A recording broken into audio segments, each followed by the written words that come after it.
It's Amanda Nolan again. I'm outside, so we don't know what we're gonna hear here. But anyway, I am back, and thanks for coming back after that break that I took.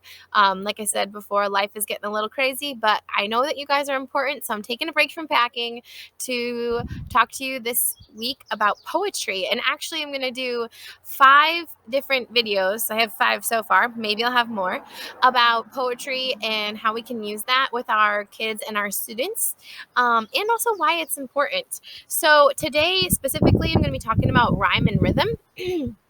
And as a 3rd grade teacher, I noticed that poetry is important to teach because it helps those 3rd graders to start thinking past like the literal, like answer this question, go find the evidence in the text. We have to go dig a little bit deeper than that when we talk about poetry. There's always so much more meaning behind the words. And I noticed that students have a hard time doing that, especially if they haven't read poetry before in the past, because they aren't familiar with this rhyme and rhythm. So I kind of want to talk about that first, because if you have kids that are 3rd grade or younger, that's something that you could start with, is the rhyme and rhythm of poetry, and then obviously later on that deeper understanding would come along. So first off, we learn how to rhyme when we're really young. So this is something that can easily be done with nursery rhymes that we often say to our kids even when they're babies. Something like 1, 2, buckle my shoe, 3, 4, shut the door.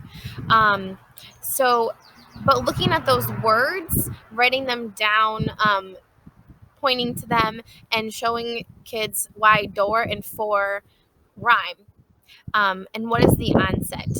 D and f are the onset sounds, or is the rhyme, because those sounds in both for and door sound alike. They're spelled differently though, so it's another thing that you can talk about. So word study comes in a lot, which in retrospect, I really wish I would have done a lot more small group. Pulling in word study for even my 3rd graders, especially those kids who are still struggling to read fluently.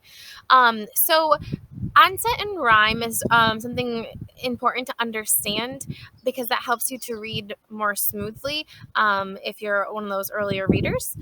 And just getting the rhythm down is important for kids when they're reading poetry. Poetry has a lot of those short lines, a lot of pausing. So I think that it's valuable to just take some time to read some to them, so that they kind of can pick up on it themselves. There's not a lot else you can do. Is read it to them, read it together. They can pick up on the rhythm. That's something we do naturally as adults, and it's just gonna have to take practice for kids too. So April is poetry month, so just take some time to read some poetry with your kids and your students. It can be in April or any time really, but I just wanted to remind everyone that poetry is important. Rhyme and rhythm are things that we want kids to pick up on early in their school careers and in their lives, and later a whole lot more fun things can happen, and I'm going to talk about that in my next video. So you guys take care, have a great day, and I'll talk to you soon. Bye. Please like it and subscribe below. If you have any questions, feel free to comment. Say bye.